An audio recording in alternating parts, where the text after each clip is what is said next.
ำได้เลยนะครับ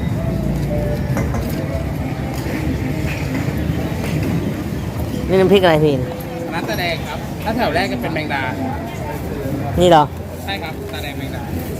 ถุงเท่าไหร่ครับ20 บาทครับอันนี้หนึ่งแล้วผักนะครับผักรวมใส่จานได้เลยครับอ๋อรวมใส่ทุกอย่างครับครับผมเอาอะไรเนื้อก้อนเลยจานนั้นได้ทำได้นะครับ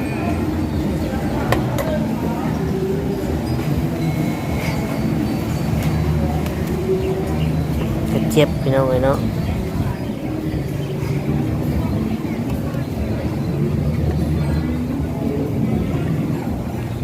กระลำอันหนึ่ง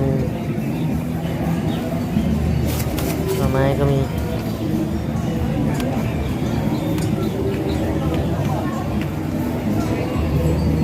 อ๋ออย่างนี้เป็นกันหน่อยพี่คือ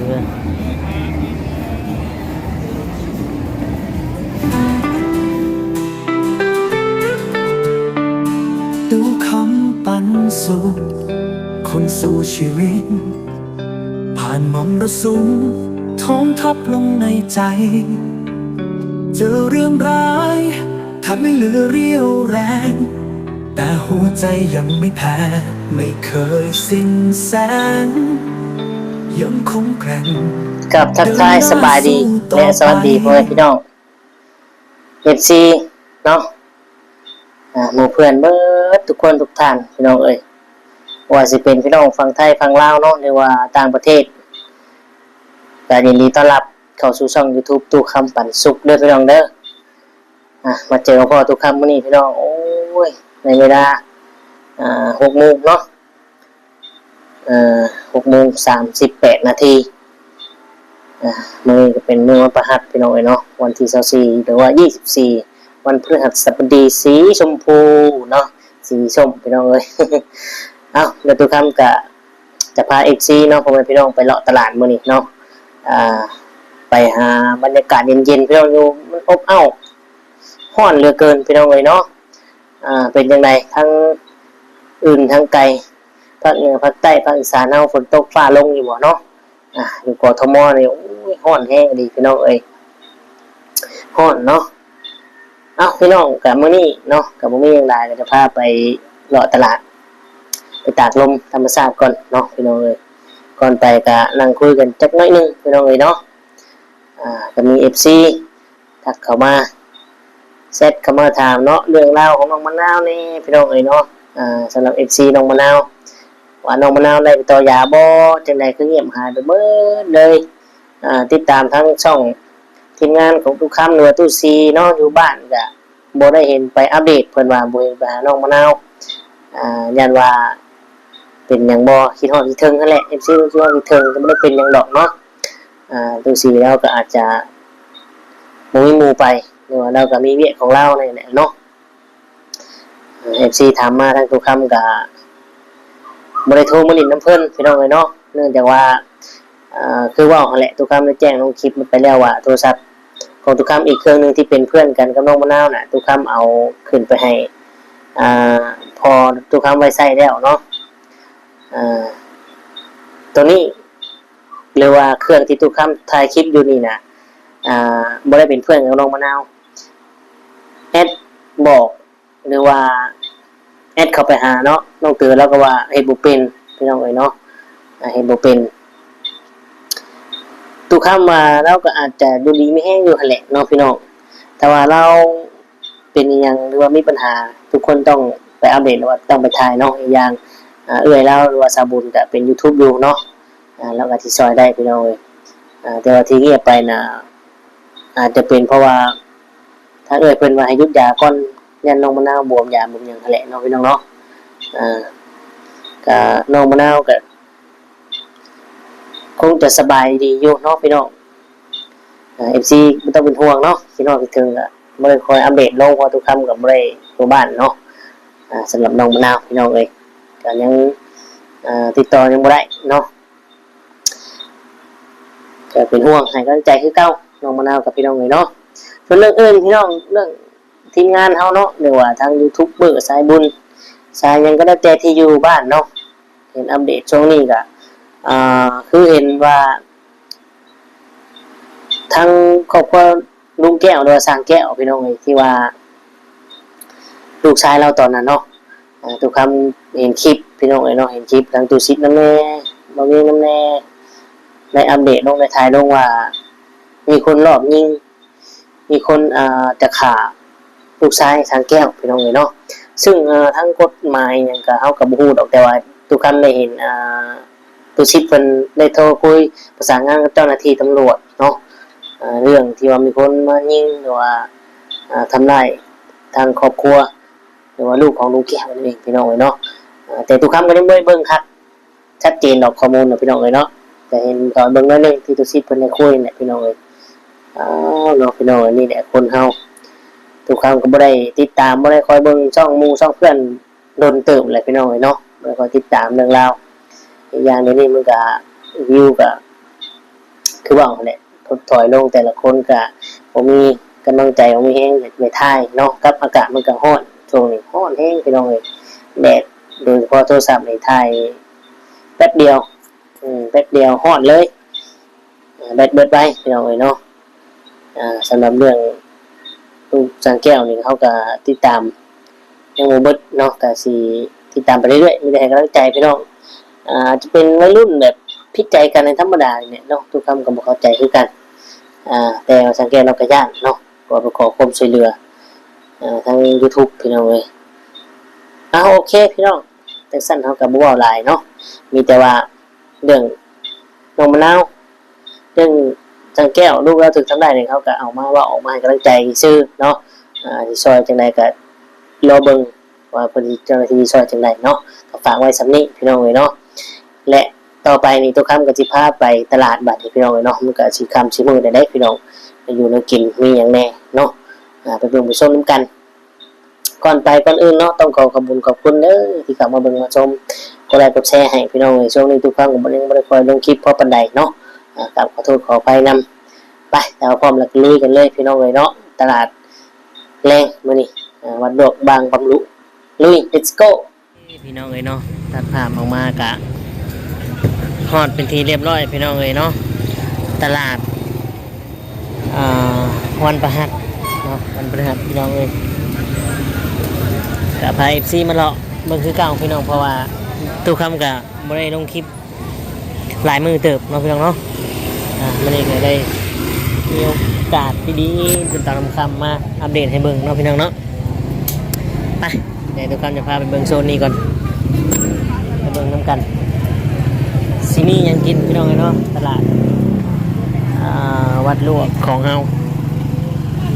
สวัสดีครับปลาดุกแป๊บนึงนะครับปลานิ่นเผาก็มีพี่น้องเนาะแบบหนึ่งก็มีนะพี่น้องเลยนะ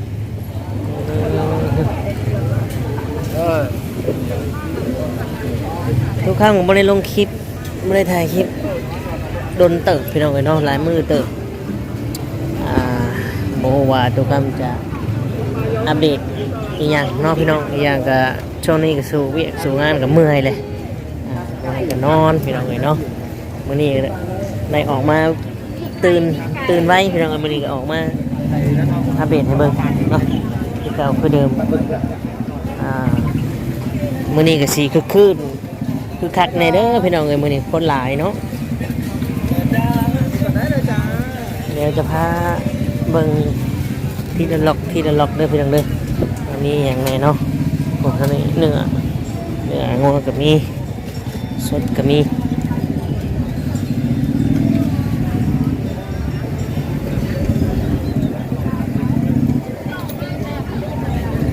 ทางนี้กับผลไม้พี่น้องเลยเนาะผลไม้ขายดีนะพี่น้องเป็นคิวยาวเลยคุณอ่ะทุเรียนโน่นน่ะเนี้ยกันนะเนาะไปถามก่อนอย่าเปลี่ยนนะไปถามก่อนเท่าไหร่ไปถามที่เขาเท่าไหร่โอ้เซ่เลยมันแกะเดี๋ยวรถโอ้เป็นยังไงเนาะ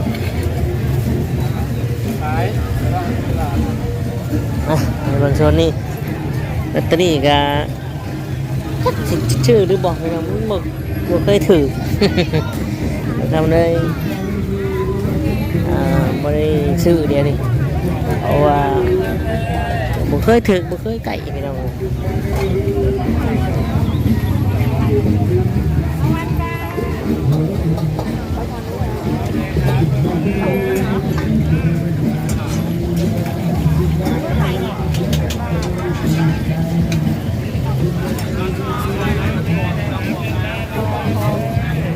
คนสิหลายเนี่ยพี่น้องเนาะที่กินอย่างนี้พี่น้องมันกินอย่างนี้เนาะผักลวกบ่ผักลวกบ่ เอาอะไรเนื้อก่อนได้เลยได้ทำได้เลยนะครับ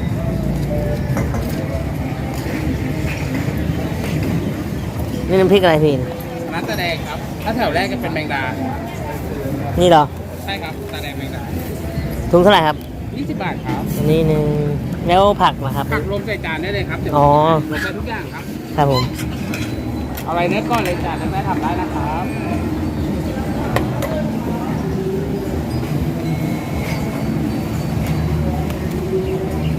กระเจี๊ยบพี่น้องเลยเนาะ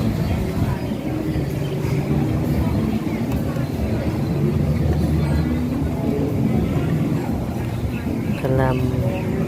อันหนึ่งหน่อไม้ก็มี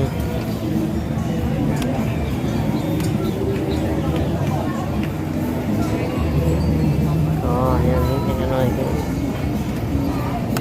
คือ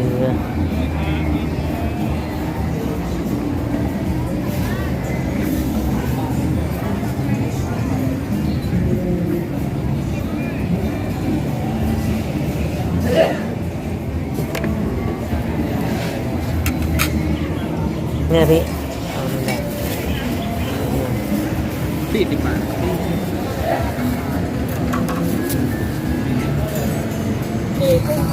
ต่อไปเนาะยุดกล้องมาได้หนึ่งเมื่อกี้เข้ามาเราทำจกเงินในเพื่อนผักลวกนี่จ้ะ20 บาทเอาข้าวเหนียวบาท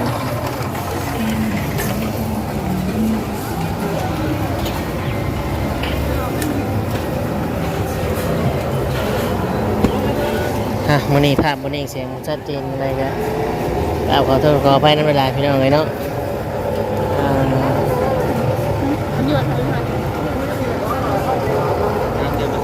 คนหลายพี่น้องเลย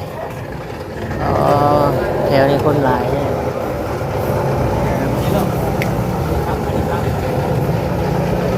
ซอยนี่คนหลายเลยพี่น้องเลยเนาะเอาไป แทนกรอบไปให้หมดให้หมดกัน เช่นทำไมบ้าง ปลาละดีครับอันนี้ครับผมกรอบกระดาษได้ที่ หอยแครงก็มีพี่น้องหอยแครงนะครับหอยแครง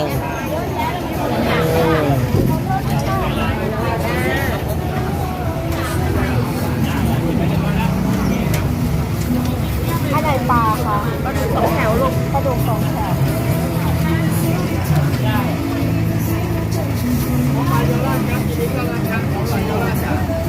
อันนี้ฟรีเหรอคะได้ ขายดีพี่น้องขายดี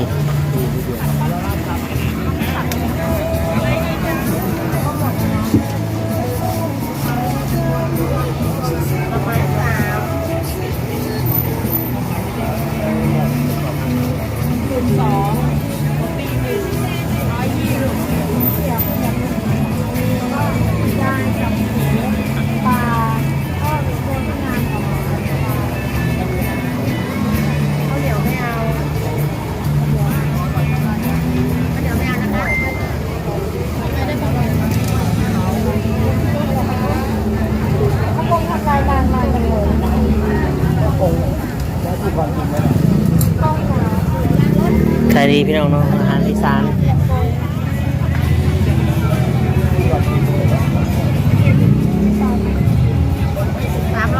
ค่ะขอบคุณค่ะ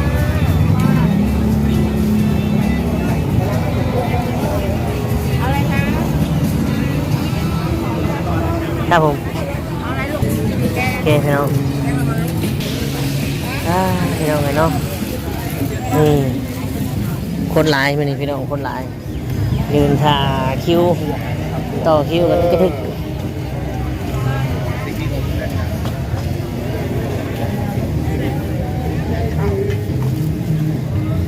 เราไม่ต้มพี่น้องโอ้พี่น้องใช่ไงมันเด้งออกพี่น้องเลยเมื่อกี้ซื้อเราไม่มันเด้งออกเนาะตามราคาไม่ตัวการจะพาออกทางนี้บ้านนี้พี่น้องได้กระเลาะมึงทั้งนั้น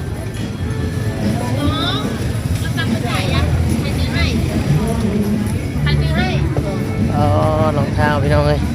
มีครูงามๆเนาะแท้มื้อนี้จะเป็นมื้อวันพฤหัสพี่น้องเลยเนาะวันที่24พี่น้องเลยเนาะกลางวันนี่ฮ้อ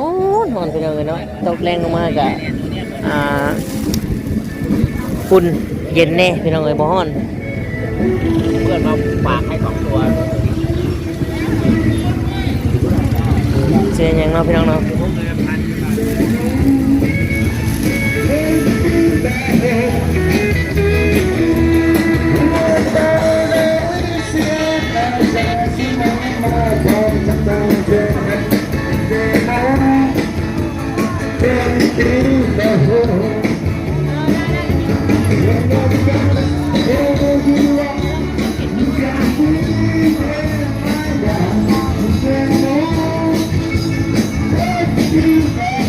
ตัว20 บาทพี่น้องเก่งตัว20 บาทพี่น้องเอ้ยพุ่นน่ะ2เนาะใส่แบบนี้เนี่ยพี่น้องเดี๋ยวทำก็ได้ใส่มือ2หมดใส่ได้พี่น้อง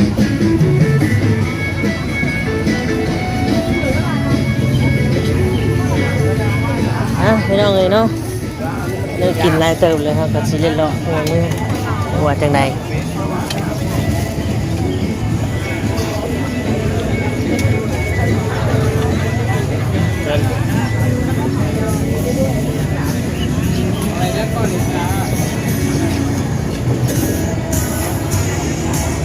เป็นไงพี่น้องตลาดวัดหลวงคนหลายบ่40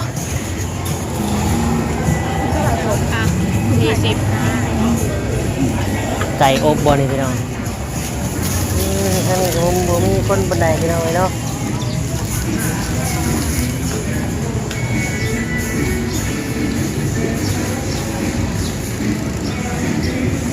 ไปเดี๋ยวเราจะพาเนี่ยออกไปทางออกเนาะหรือว่าทางหน้าวัดนี่แหละวัดที่ตุคำมาไหวเนาะพี่น้องเนาะ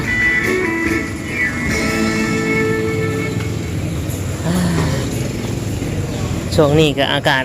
ร้อนพี่น้องเนาะเป็นหน้าร้อนก็ระวังกันในเด้อสิทุกคนเนาะการอยู่การกินพี่น้องเอ้ยก็ควรระวังจะลงท้องลงใส่เนาะหน้าร้อนนี่พี่น้องเอ้ยทุกคำก็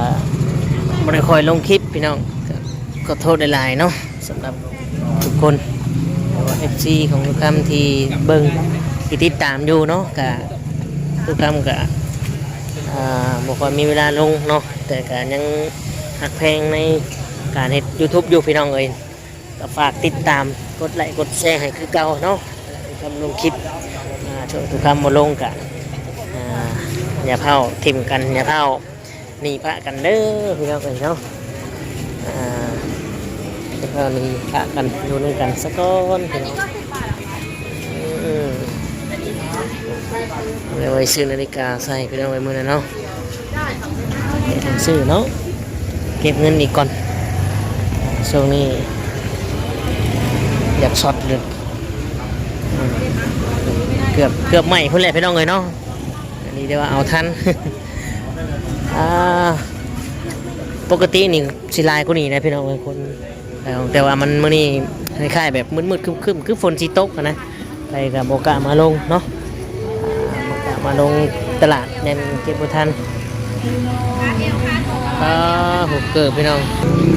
ทุกท่านหยุดน้อยหนึ่งเมื่อกี้พี่น้องขอโทษหลายๆเพราะว่ามีเสียงเพลงเนาะทุกท่านยันลงมาได้เอี่ยมติดลิขสิทธิ์พี่น้องเลยก็แหละพี่น้องเลยเนาะสำนีเกิดกินบุบได้แหละ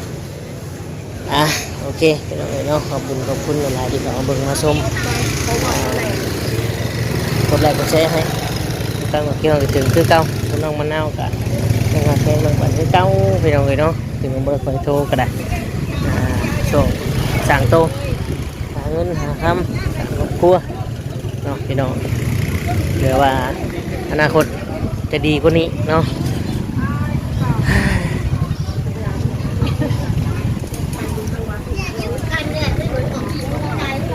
ทุกคน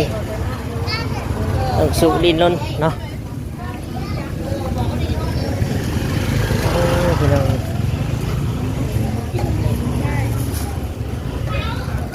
วันยานฝนตกเนาะผมคอยมีพอข้ามไม่ข้ามมาลงสไลด์พี่น้องเพราะว่ามันมืดฝนในมื้อนี้คือฝนที่ตกหอนแดดไปก็ตกแน่นอนเนาะเบิ่งในฝนฟ้าอากาศจะ35พี่น้องเนาะตำรองเอาโอเคพี่น้องทุกคำขอบคุณในไลน์เนาะที่เข้ามาเบิ่งมาชมฝากกดไลค์กดแชร์กดติดตามกด Subscribe ให้ทุกคำในเด้อเนาะเพื่อเป็นกำลังใจให้ทุกคำในคลิปต่อๆไปพี่น้องเลยเนาะสำหรับคลิปนี้ทุกคำคือเสร็จขอตัวอำลาพาจากพ่อแม่พี่น้องไปคือสิได้กล่าวคำว่าสบายดีและสวัสดีครับ